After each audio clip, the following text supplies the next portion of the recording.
Desde mi ventana veo todo un pueblo, veo sus raíces y sus tradiciones, y siento el aroma ese que enamora, que nos da la fuerza, sabor a café. Y en toda la tierra reina la esperanza, también los recuerdos que nos hacen crecer. Estés donde estés, nos une el aroma que sabe a café. Café Santo Domingo, sabor que empieza en el aroma. Estés donde estés, nos une el aroma. Café Santo Domingo, sabor que empieza en el aroma. Tu café de siempre.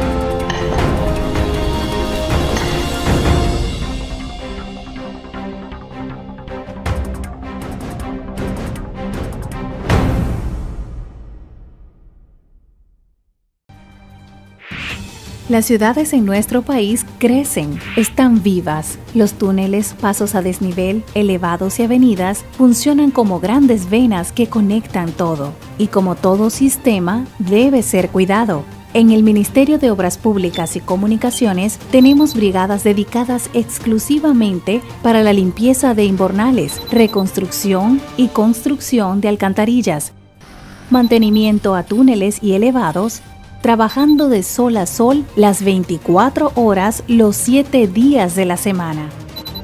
Nuestra meta es cuidar la inversión que hemos hecho todos los dominicanos en estas obras. Tú puedes ayudarnos a cuidar lo tuyo. No lances basura en la calle. Así las alcantarillas se mantendrán limpias y funcionando correctamente. No pintes en las paredes, ni las maltrates. Y finalmente, no motores ni vehículos pesados en los elevados y túneles. Vamos, anímate a hacer la diferencia. Juntos, mantengamos el corazón de la ciudad latiendo fuerte. Ministerio de Obras Públicas y Comunicaciones. Más que construcciones, somos servicios. Lista para el deporte. Como en el play, pero en casa.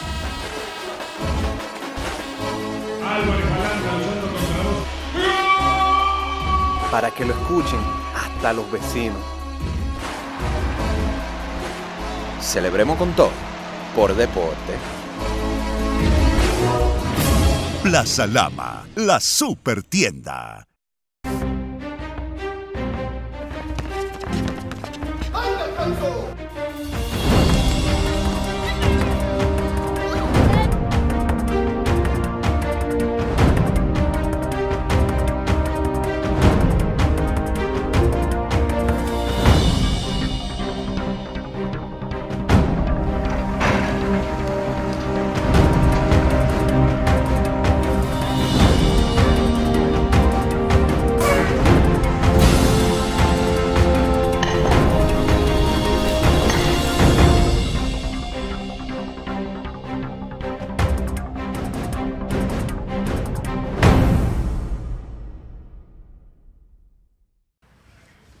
Gracias, buenas noches, señoras y señores. Hoy, como cada domingo, su programa Política Exterior.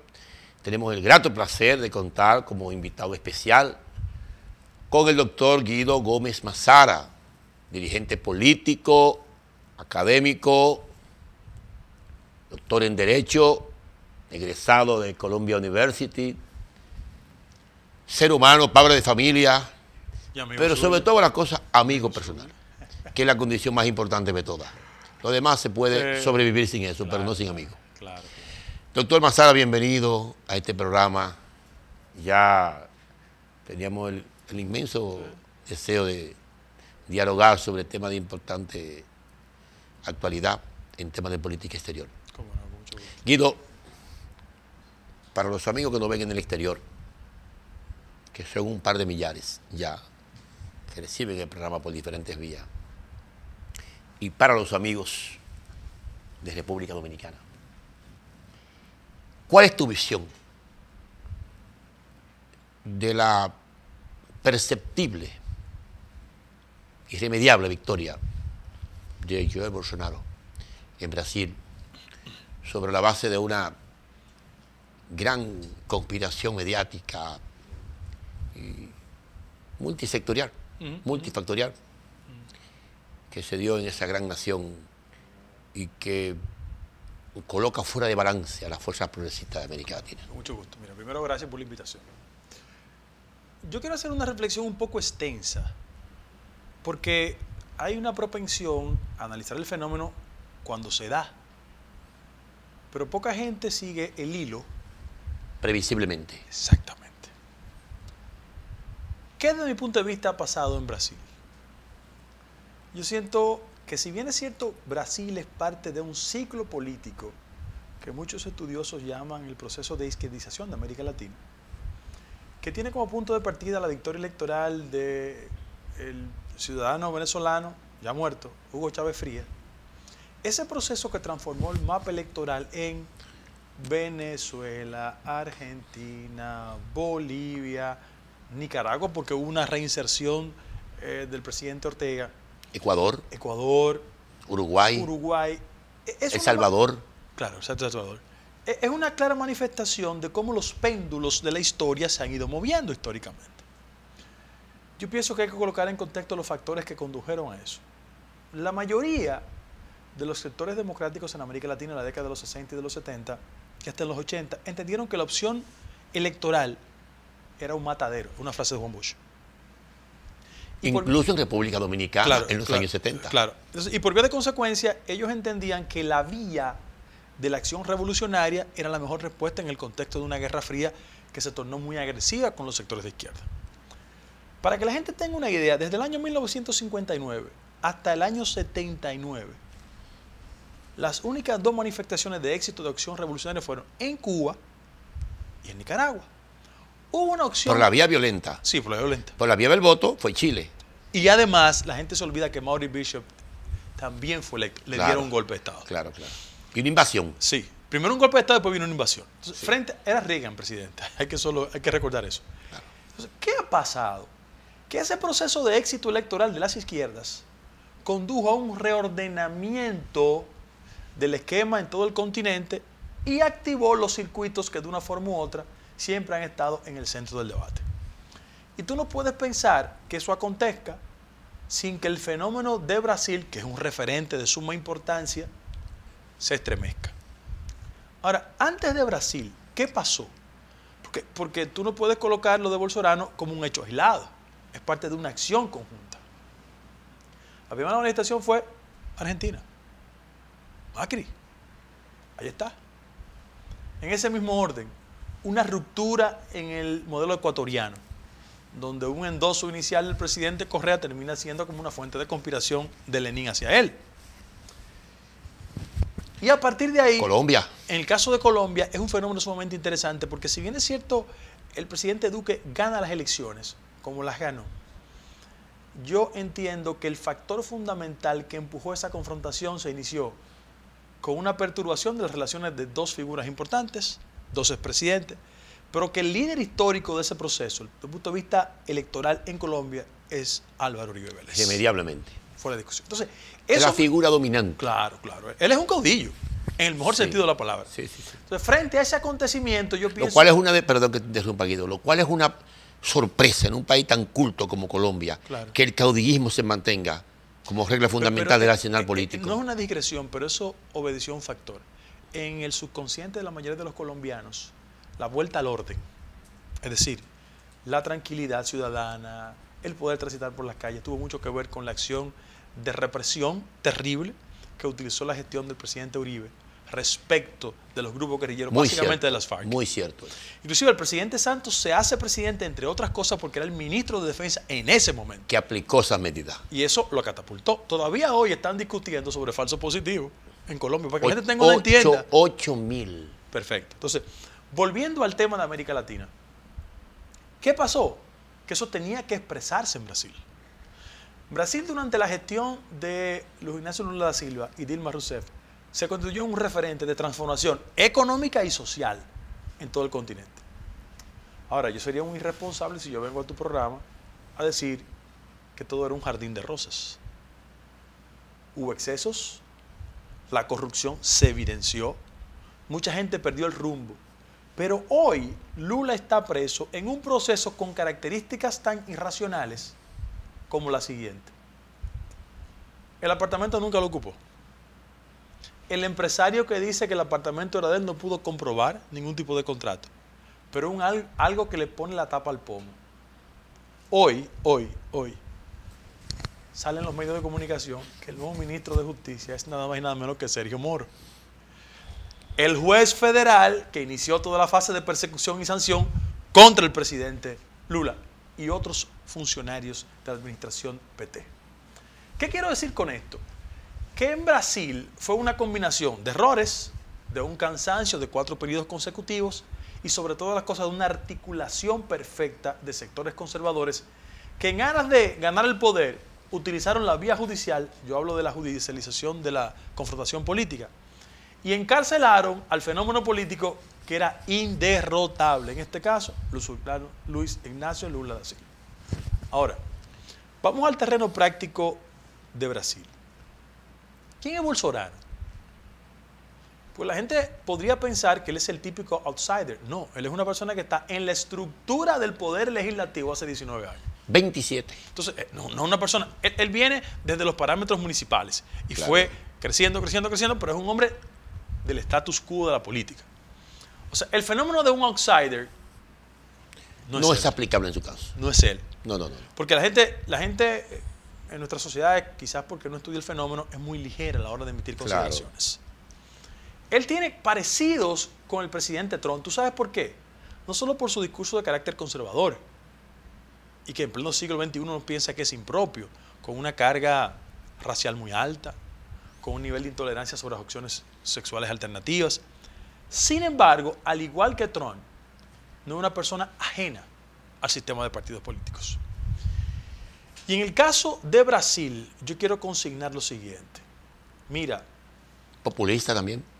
Ahí va. Mira, los dos elementos que parecen caracterizar sus propuestas simpaticonas desde el punto de vista electoral es la altísima dosis de populismo que muchos sectores conservadores y de derecha la imputaban a la administración de Lula y de Dilma. Pero en segundo lugar, Fausto, yo quiero decirle a la gente aquí que hay un acontecimiento también que es bueno colocarlo en contexto. No es la primera vez que en Brasil, en los últimos 25 años, hay un fenómeno conservador, estimulado por un fanatismo religioso y que utiliza los medios de comunicación como un trampolín de éxito. No se olviden que hace 25 años Fernando Collor de Mello hizo casi lo mismo, en un contexto diferente. Collor de Mello era una figura de los medios de comunicación que le sirvió de trampolín. Telegénico. Totalmente. Y en este caso, sin lugar a dudas, yo debo reconocer de que los medios de comunicación conservadores sirvieron con un estímulo importante a Bolsonaro, con un acontecimiento en medio de la campaña, que construyó como una imagen mítica alrededor de él. Una puñalada. Todavía hoy nadie sabe si fue una acción planificada o fue una acción cierta. Pero Bolsonaro, en la cresta de la popularidad, en medio de una marcha, apareció un ciudadano, le dio varias estocadas y eso construyó la leyenda mítica del candidato. Eso sin lugar a dudas lo ayudó. Ahora, yo quiero hacer la primera reflexión crítica sobre la mesa. ¿Qué habrá de pasar con las conquistas de carácter social obtenidas en los 4 periodos consecutivos de la administración del PT? Primer elemento. Segundo elemento. ¿Hacia dónde van las políticas de carácter social de innegable avance en la sociedad brasileña? Temas tan fundamentales e importantes como el tema ecológico, como las políticas sociales orientadas a reducir la pobreza, como el ataque desde el punto de vista de la acción educativa y social en las favelas. Tú conoces perfectamente Brasil.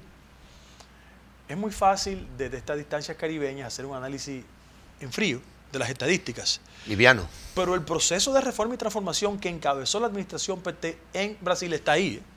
Son hechos incuestionables.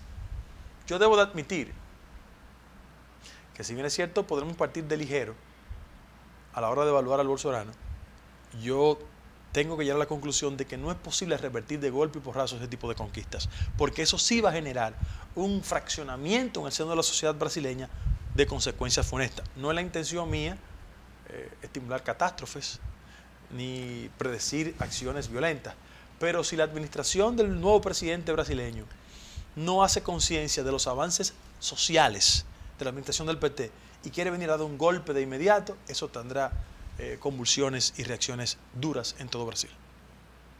Yo pienso que tu análisis es esencialmente correcto, pero yo le quiero agregar lo siguiente, Guido. Hay dos razones, en mi lectura, que han generado esta victoria. La primera es geopolítica y la segunda es local. La geopolítica se inicia, lógicamente, con la victoria del presidente Lula. Una de las pocas frases célebres y luminosas, hasta cierto sentido, del presidente Ronald Reagan, la expresó en 1986, cuando dijo: algún día, por donde ande Brasil, andará América Latina. Nunca olvido eso. No entendí esa lucidez. Pero apelaba más a las características del mercado. Sí. Y me llamó la atención, y pasaron los años, y lógicamente aterrizó la frase en hechos reales. Brasil, por un país continente, un país, una nación donde no hay un sistema de partidos políticos, por razones obvias, la dictadura, los asesinatos, la persecución, donde nunca un político de derecha ha sido juzgado y metido preso. Nunca. Nunca. Para que quede claro y la opinión pública nacional e internacional lo tenga claro. No le vamos a cubrir en este programa errores a nadie. No somos baúl de nadie. Pero pienso que esa reunión del BRIC en Sao Paulo en el año 2013-2014, cuando se dieron cita a los líderes de la India, de China, de Rusia, así se llama el BRIC, de Sudáfrica, de Brasil, y el presidente chino anunció la inversión en América Latina de 250.000 millones de dólares. Puso a los Estados Unidos, a los sectores de poder de Estados Unidos, al Pentágono específicamente. La franja conservadora. A la franja dura, ¿no? En estado de alerta general. Yo pienso que el PT nunca tuvo el poder en Brasil. Tuvo el gobierno. Que son dos cosas diferentes. Son dos cosas diferentes, como tampoco lo tuvo Salvador Allende. Con el respeto histórico que me merece, que pensando que con un 34.5% de la población podía articular un gobierno marxista. Eso era inviable en términos históricos. ¿Por qué? Porque el 66% de la población no está con usted. Y transformar una sociedad implica una mayoría social mínima. Y desmontar además los resortes del poder. Sin embargo, Lula, el PT, llegaron a la conclusión de que tras 2 victorias, 3 victorias, tenían el poder. Se confundieron. La borrachera del poder lo confundió, me parece. Ya en el 2011, en una conversación que yo tuve con él en Managua, en el marco del Foro de Sao Paulo, él nos expresaba que el peligro que él veía en su país, en su partido, era el miedo al cambio que tenía el PT. Me llamó mucho la atención eso. El miedo al cambio. No me aclaró nunca qué era el cambio. Yo pienso que hay un segundo caudal de errores. Lo que te quiero decir sobre la reunión del BRIC es la participación activa de Brasil por América Latina en el BRIC. ¿Qué era el líder de América Latina? Todo lo que implica eso sobre la geopolítica mundial. Es la única estructura de poder que compite con Estados Unidos, porque la Unión Europea no puede competir porque está siendo boicoteada de abajo hacia arriba por los propios Estados Unidos y en su propia naturaleza. Inglaterra acaba de dar el paso final, tú acabas de verlo, ¿no? Sí, sí. Sin embargo, hubo un segundo error, que ese sí se lo comentamos a la presidenta Dilma cuando fuimos a las elecciones en el año 2014. Fue el Mundial de Fútbol y las Olimpiadas. Brasil no se podía dar el lujo de gastar 75.000 millones de dólares. Oye ese número, 75.000 en esos dos espectáculos pasajeros. En un país donde se estaba subsidiando a los infavelados, ¿verdad que sí? Donde se estaba sacando de la pobreza 30 millones de personas, pero no había cómo consolidar. Y donde la clase media se negaba a seguir recibiendo impuestos para apoyar a los más desamparados. Ya en el 14, cuando Dilma gana por un 2% apenas a la derecha, a una derecha sin liderazgo, ¿recuerda? Le gana. Se planifica el asalto. Pero también, escúchame un segundo, también esa victoria muy estrecha de Dilma ya venía con un fraccionamiento del polo que históricamente condujo a la victoria electoral del Pero PT. claro, y del propio PT. Las corrientes internas del PT van desde sectores marxistas hasta sectores Es un variopinto. de centro. No digamos que es el peronismo, pero es un abanico.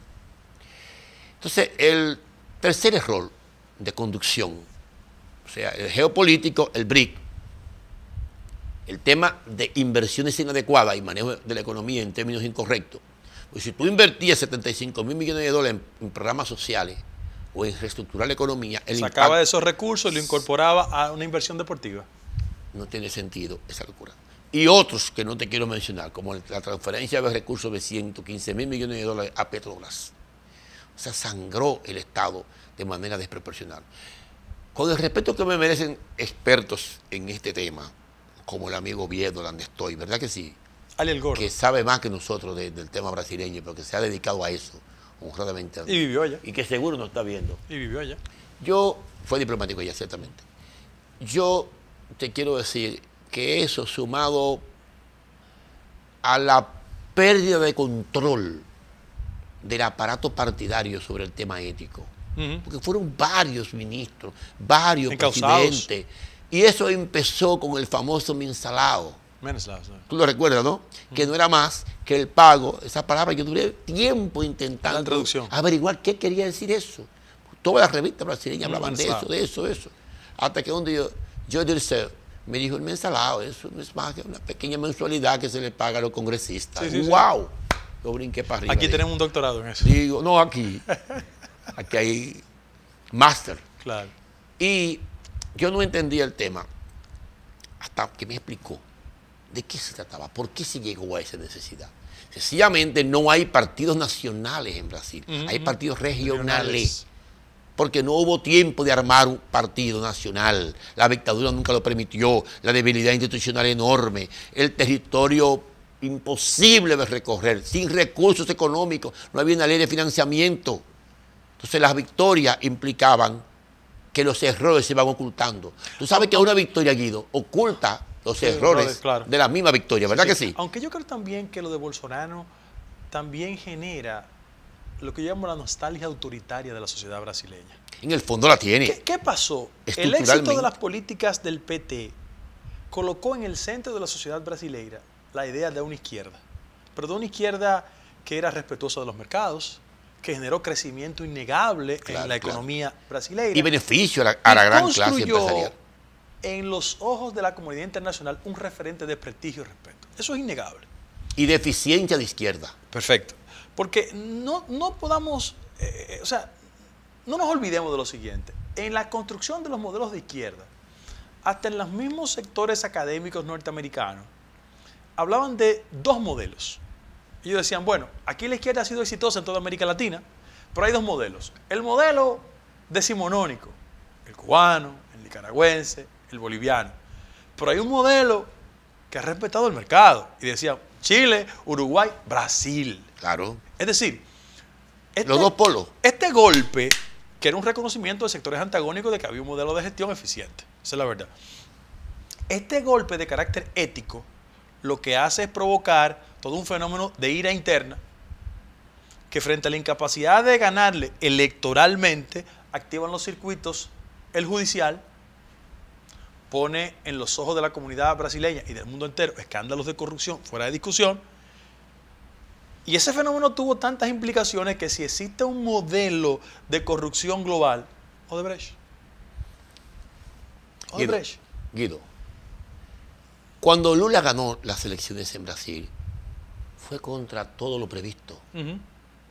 O Globo y demás cadenas lo enfrentaron de manera brutal. Sí. O sea, ganó por un ciclo histórico Sí.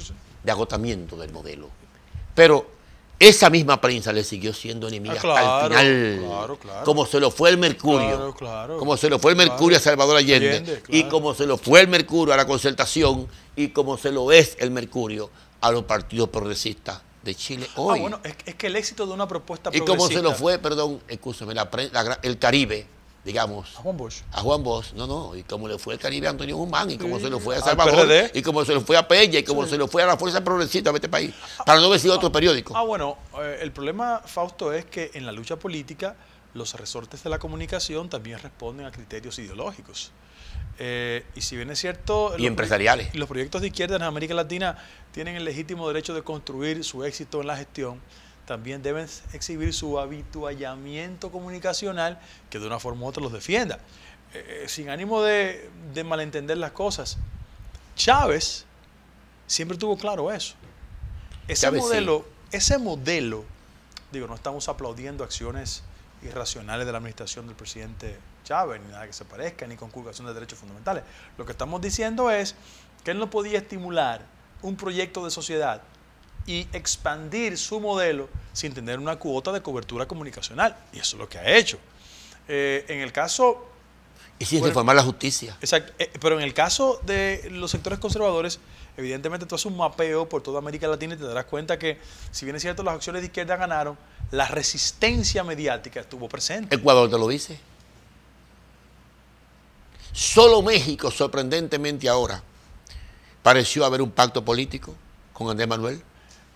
Vamos a esperar su gestión. Exactamente. Vamos a esperar su gestión porque correcto. ya yo pero vi, te quiero decir ya yo vi camino a la esta victoria. semana, te lo doy como información, que el hijo de López Obrador estaba comiendo en el Villa Magna, Sí, lo sé, invitado, lo sé. Sí, lo vi. y le grabaron que él estaba comiendo el Villa Magna. Claro. Y estaba hospedado ahí, eso lo invitaron a comer y ya comenzaron a... Si quieren escandalizar la más mínima imagen que no se parezca a su proyecto de Claro, campaña. claro. Eso me queda claro. Claro, y es un fusilamiento mediático que hace. Claro, y eso va a continuar hasta el día final. Ganaste, ahora prepárate, porque era inevitable. Claro. Además tengo mi tesis sobre eso casi visualizada. Pienso que hubo un pacto ahí entre él y otras fuerzas. Pero bien, ese no es el tema del programa. Guido, hay una coincidencia, guardando la distancia, entre la judicialización del proceso para contener la victoria del presidente Lula. Con Lula no era como con Fernando Haddad. No, Lula liberó nada partida. Nunca captó la totalidad de la simpatía de Lula, Fernando Haddad. Aún así llegó un 45%. Sí, muchos votos. Coloca al PT como una fuerza y al sector progresista que lo apoyó. Pero eso me recuerda ese juez, Sergio Moro, al juez que condenó a Salvador Jorge Blanco. Ay, Severino. Muy parecido. Jesús de la Esperanza Severino. Ese juez que en la provincia de Montecristi le cantaba años y años a los presos políticos de los 12 años de Balaguer, que dormía en una habitación del Ministerio de las Fuerzas Armadas, ¿no? Hasta sus días finales. Y que lógicamente el presidente Balaguer reconoció finalmente que el presidente Balaguer, Jorge Blanco era su preso. Se lo dijo al presidente Carlos Andrés Pérez. El presidente Carlos Andrés Pérez me lo comentó a mí, camino a Villa Altagracia, a Jarabacoa, en una actividad que le tenía la alcaldía de Jarabacoa. Y a mí me sorprendió ese hecho. Pero vamos por partes, Foto. No, Mira, sin ánimo de ser ingenuo, porque nosotros somos dos ingenuos. Sí. Tú no puedes entender la lucha política encarnizada en América Latina sin que el componente de la justicia sea utilizada en la dirección de aniquilar los adversarios políticos. Los adversarios políticos. Esa ha sido una regla histórica. Sobre todo si son progresistas. Ah, no, claro. Porque, ¿qué ha pasado con los proyectos de izquierda en América Latina? Que cuando fueron capaces de construir una sólida base electoral, las opciones de derecha se le hacía muy difícil ganarle. Y la única forma de arrinconarlo era mediante la conspiración mediática y la otra vía era la judicialización del proceso. Finalmente el golpe militar. Claro, claro. Entonces, la última. Pero mira lo que pasa. Cuando salen del poder, ¿qué pasa con la Kirchner? Perseguida. ¿Qué pasa con Correa? Perseguido. Con Correa hay un elemento adicional, porque no hay, es una expresión muy de los dominicanos, no hay peor cuña que la del mismo palo. Bueno, le tienen una figura de su vientre. En la propia Colombia le impiden ser senador ahora al candidato que compitió contra el presidente Duque. Le impiden ser senador. Sí, o sea, no le impidieron ser presidente, no, ahora es senador. Sí, claro.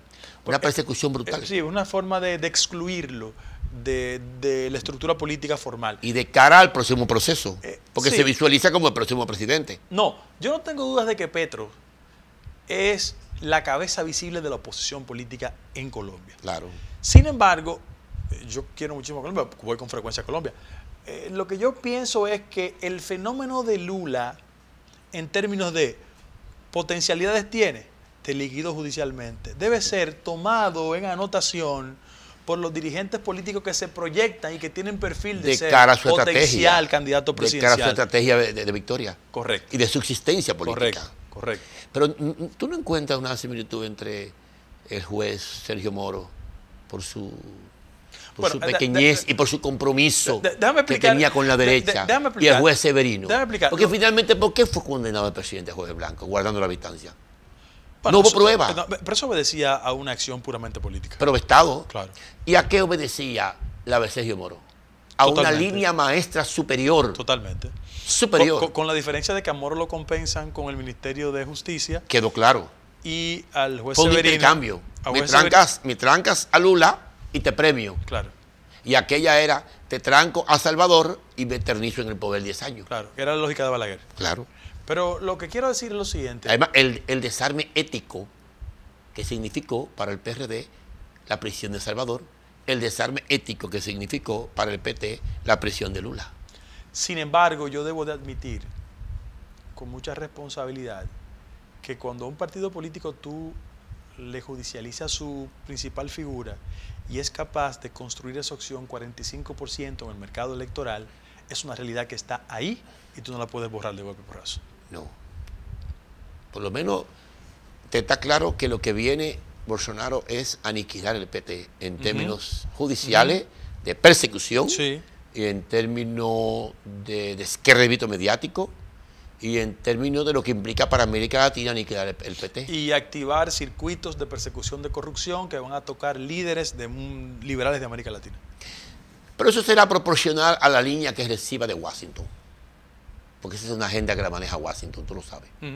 Pero Guido, hay un tema que me interesa. Tú mencionaste el presidente de Argentina. Un presidente de centro derecha, práctico empresario que llega a la victoria. Macri. Sí.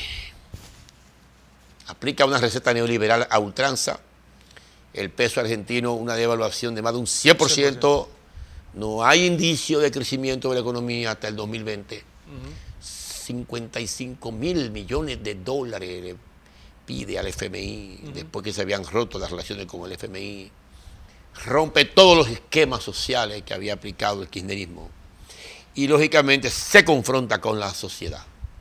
¿Piensas tú que puede Joel Bolsonaro, viendo ese cuadro en su frontera, viéndolo, viendo el fracaso de Macri, repetir esa dosis en Brasil? La sociedad brasileña no es la sociedad argentina. Eso es lo primero. Y el contexto de las dos victorias pueden tener elementos coincidentes, pero no necesariamente en su totalidad. Sabe que yo en el caso de Argentina lo padezco porque mi hija estudia allá. Claro.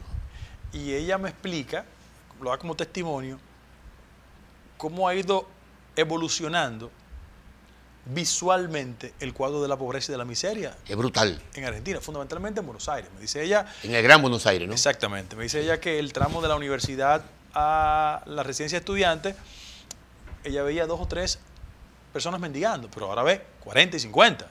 Y evidentemente los factores tan alarmantes como el índice de delincuencia, sobre todo en Buenos Aires, se ha incrementado mucho. Una cosa invisible en Buenos Aires. Vuelvo al tema anterior. ¿Cómo Macri ha colocado en la pared al kirchnerismo? Con procesos. Judiciales, judicializando la política. Con procesos judiciales. Yo siento... Para compensar, tú quieres decir, la caída de popularidad, ¿no? Mientras la economía no llene las expectativas de la gente. La persecución. Y el gobierno no tenga una respuesta inmediata, la persecución es la acción política por excelencia que habrá de esgrimir Macri y Bolsonaro. Lo mismo que hacía Balaguer. Claro. Encuentra la moneda al 2.80 y le entrega el 14.80. La fue degradando lentamente. Persecución política y con eso compensaba la oposición. Y sobre todas las cosas, el convencimiento de que la única fórmula de mantener controlada la oposición que articula la demanda social, la protesta ciudadana, es con el liderazgo fundamental en procesos. En el caso de Solo Haddad, José Francisco Peña Gómez se le escapó. pero esa era otra cosa. Solo José Francisco se le escapó. Pero esa era otra cosa. Lo demás fue corredera, deportaciones, cruzando fronteras Sí. y demás cosas. Bueno, hay gente que no ha llegado al país todavía. Sí. Tú lo sabes, ¿no? Sí, Michelin. Eso es increíble. Sí. Pero volviendo al tema, por ejemplo, de Brasil, yo todavía hoy solo logro percibir una clara intención del presidente Bolsonaro en hacer de la herramienta Lula la posible excusa de sus políticas públicas no eficientes. Y el tema de la corrupción estará en el centro de Brasil en los próximos 2 o 3 años. Porque la única forma de él caminar sobre una política de recorte y ajuste, por ejemplo, él redujo de 29 ministerios a 15. Una locura. Una locura. Entonces, cuando él La siga, décima economía del mundo, ¿eh? cuando él siga haciendo políticas de corte que van a impactar en los sectores populares, habrá siempre un caldo de cultivo para una reacción social. El contrapeso es el descrédito del sistema de partido político a partir de la judicialización y echarle la culpa a la corrupción. Que me extraña mucho el tema del descrédito del sistema de partidos, porque quien habrá de encabezarlo, en este caso Bolsonaro, es un hombre que es producto del sistema de partidos. De todos modos, yo pienso que lo que le espera a Brasil no es nada deseado. Muy parecido al modelo de Donald Trump. Dicen que sus asesores le ayudaron en el tema de redes sociales. Sí, en el fake news. Como dicen están ellos. ayudando a la ultraderecha italiana, idénticamente. Sí. Es un modelo que se está repitiendo en las falsas noticias, ciertamente, o noticias falsas. Sí. Yo pienso, Guido, que deberíamos analizar en esta conversación cuál es el contrapeso frente al ocaso del progresismo político en que encabezaba el presidente Lula, desde esa luz que era Brasilia, hacia toda América Latina, que se reflejaba en Buenos Aires, que cruzaba por Quito, que se sentía en Guatemala, en San Salvador, en Managua, en Caracas, hasta concluir posiblemente en La Habana, ¿no? Se va apagando. Y como decía Schlesinger, llega el final aparentemente de un ciclo político. Pero por una vez esa ironía de la política, resurge en México el contrapeso de Andrés Manuel López Obrador. Pero, ¿qué trae en su discurso político Andrés Manuel, Guido? El discurso ético. ¿Cuál es la diferencia de todos los partidos de izquierda de América Latina y el Frente Amplio de Ecuador? El componente ético. Tú puedes decir lo que tú quieras del presidente Mujica, de Tabaré Vázquez, pero no hay manera de impedir. Ese es el muro. Ese es el muro de contención frente a la judicialización, que es el último resorte que le queda al imperio, ¿verdad que sí? Claro. Y que le queda a la oligarquía financiera. Entonces, ¿por dónde viene corrigiendo Andrés Manuel? Bueno, por el componente ético. Dice que no quiere avión presidencial de 500 millones de dólares. Sí, desdeña toda manifestación de excesos. Todo lo europeo del poder se lo quita de encima. Por eso, lógicamente, le sacan en cara lo de su hijo en Madrid, que son pequeños detalles. Sí, pero déjame decirte lo siguiente. ¿Tú no crees que el contrapeso de México viene a llenar una expectativa de esperanza para el progresismo político? Porque, Guido, escúchame que te interrumpa. Tú sabes que en Chile no perdieron la fuerza progresista. Realmente, si tú sumas los votos de la concertación con los de Frente Amplio, te daba un 55%. La mayoría. Si tú sumas en Colombia los votos de Duque, apenas llegó a un 38%. Sí. El otro, Petros. 52%, lo saca la fuerza progresista. Sí, pero déjame O hacer sea, un análisis. a la ausencia de un proyecto unitario también ha desmembrado al progresismo político. Sí, pero lo déjame- desmembró en Chile, lo desmembró en Colombia. Si tú ubicas México, Chile, Colombia, el contrapeso frente a Brasil sería enorme. Pero déjame decirte lo siguiente. Los académicos no son tan efectivos en proyecciones en lo que tiene que ver con el análisis de fenómenos políticos respecto de la izquierda. Fukuyama escribió un texto básico que se llama El fin de la historia. ¿En qué condiciones él lo escribió? Bueno, se derrumbó el muro de Berlín, el bloque soviético se fragmentó, vino un reordenamiento en la Europa Oriental y él dijo, bueno, las reglas del mercado se van a imponer sobre los componentes ideológicos y es el fin de la historia. Pero tú sabes que él visualizó el mundo en blanco y negro. Claro, entonces, cuando él hace esa proyección, 10 años después, la argumentación académica se diluye en función de resultados políticos. La historia se le insurreccionó. Claro, entonces, ¿qué yo Así quiero decir misma. con esto? Que si bien es cierto, la derrota de los proyectos liberales y democráticos en América Latina ha sido el resultado de lo que yo siempre creo que es pernicioso, muchos años en el poder. Final de ciclo. Pero también, fíjate Fausto, que una de las banderas esenciales que por 15, 20, 30 o 40 años exhibió el modelo político liberal y democrático en América Latina era el tema de la decencia, de la ética, de la moral. Y que presumíamos que las prácticas corruptas eran propias de otro litoral ideológico. Claro. No ve la condición humana. Exacto, porque usted es irresponsable, usted es deshonesto, no en función Estaba de su orientación ideológica. Ideologizada la corrupción estaba Bueno, frente a la gente. porque hay que reconocer que la franja liberal hizo un uso inteligente y se entendió con el patrimonio de la ética, cosa que no es verdad.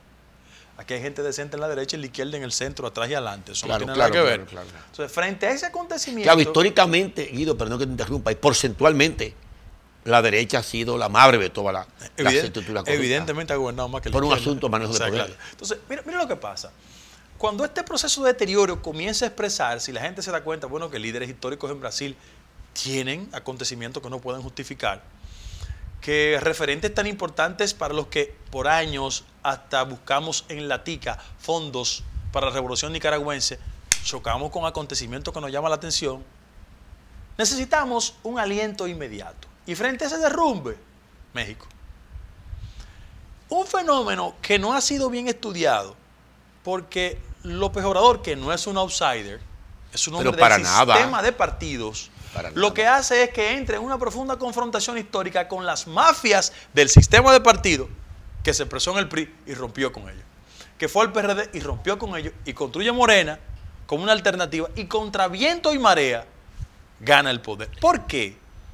Porque él representó el refugio del adesentamiento, del ejercicio de la práctica política en una sociedad donde, óyete, yo tengo demasiado respeto por el pueblo de México. Yo amo el pueblo de México.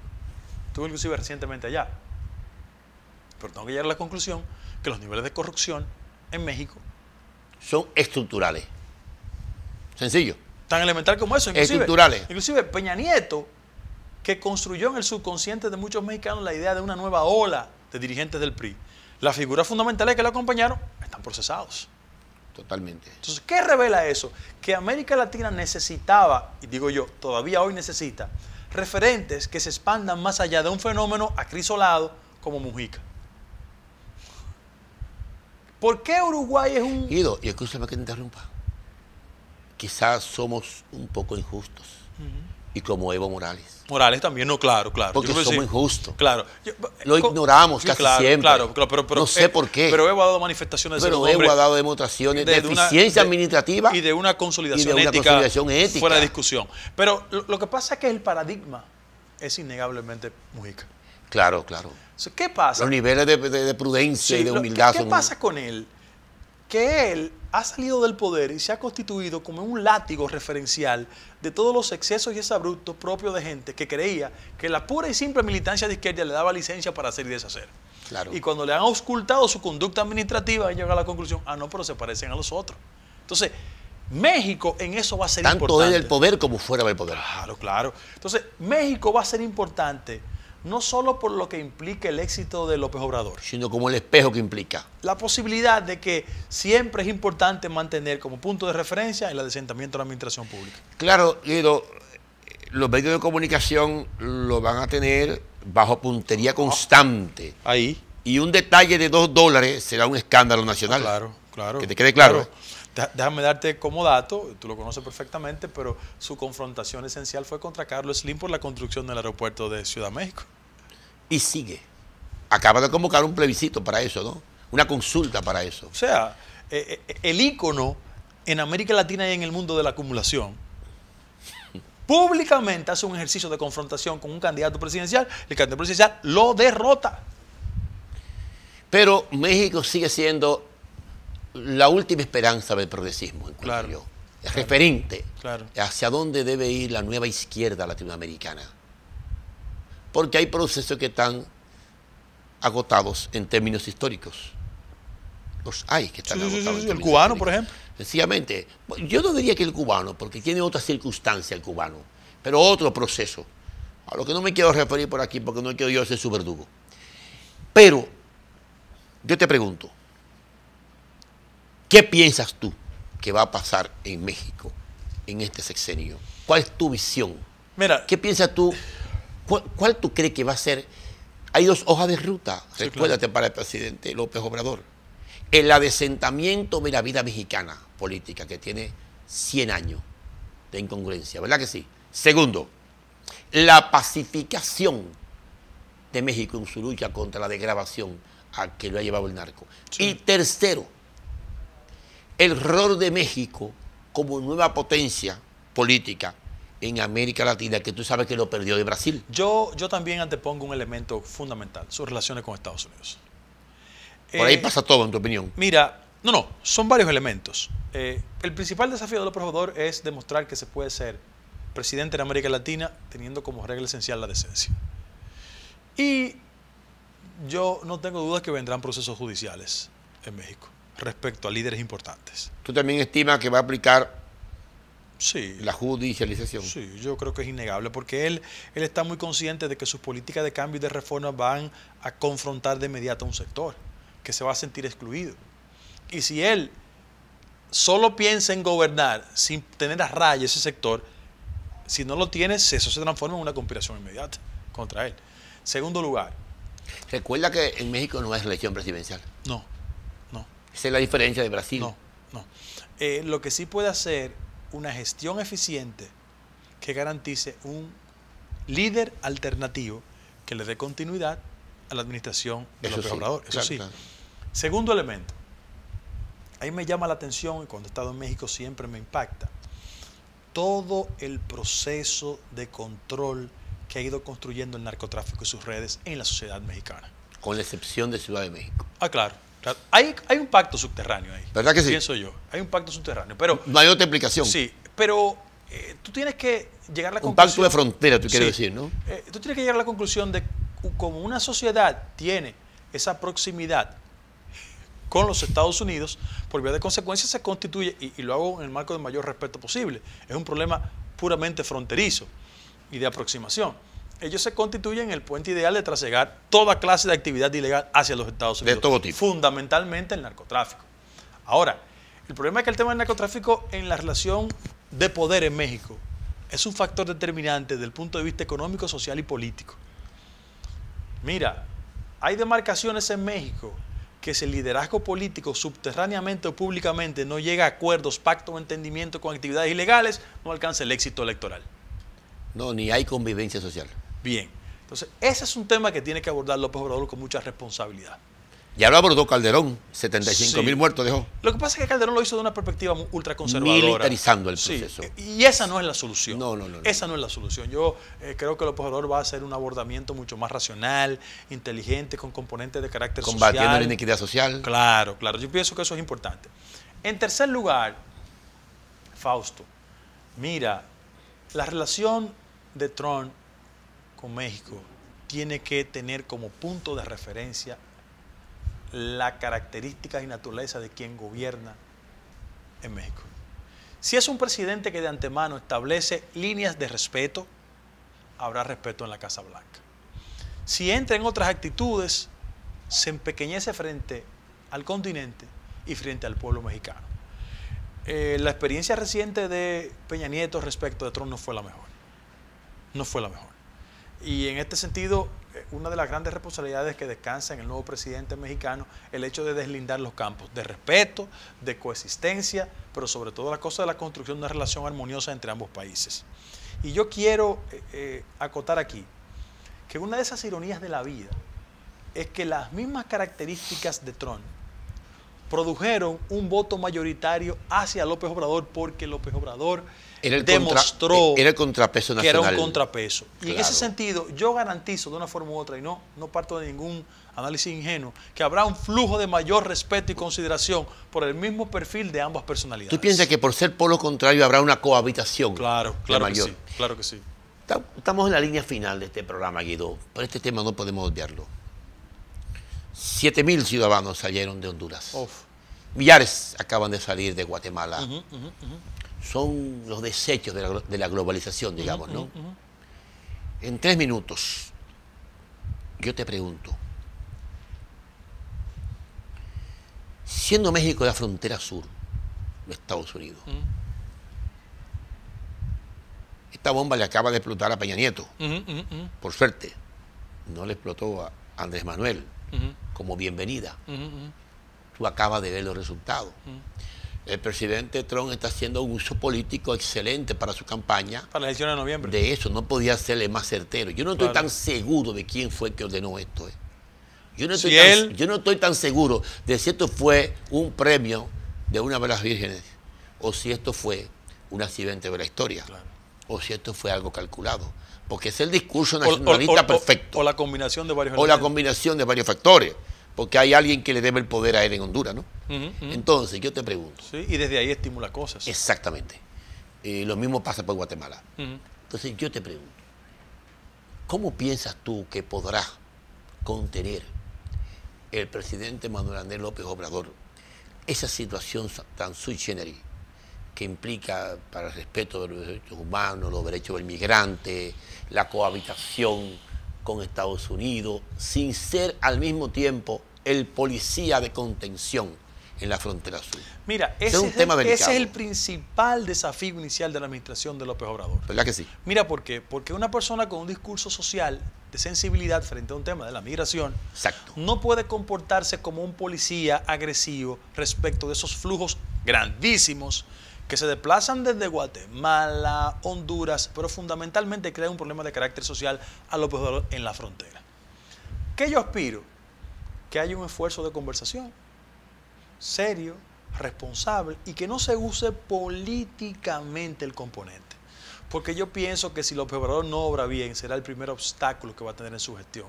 Porque es la combinación de sectores que en América Latina no están a gusto con su victoria, y una combinación también de elementos locales que en México quieren buscar un nivel de vulnerabilidad del inicio de la gestión de López Obrador.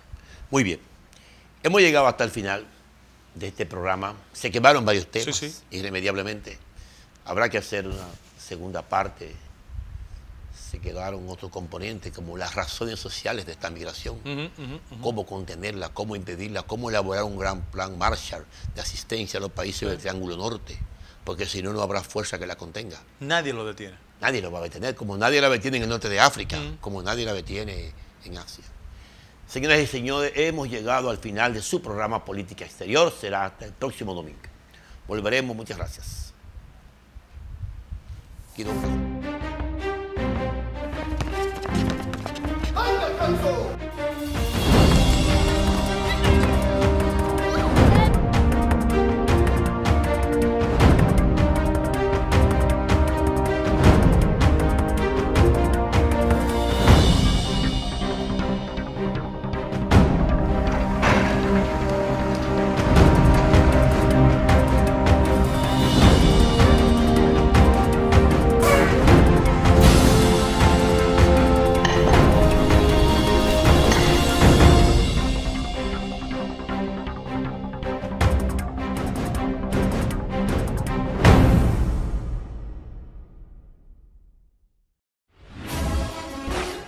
Lista para el deporte. como en el Play, pero en casa.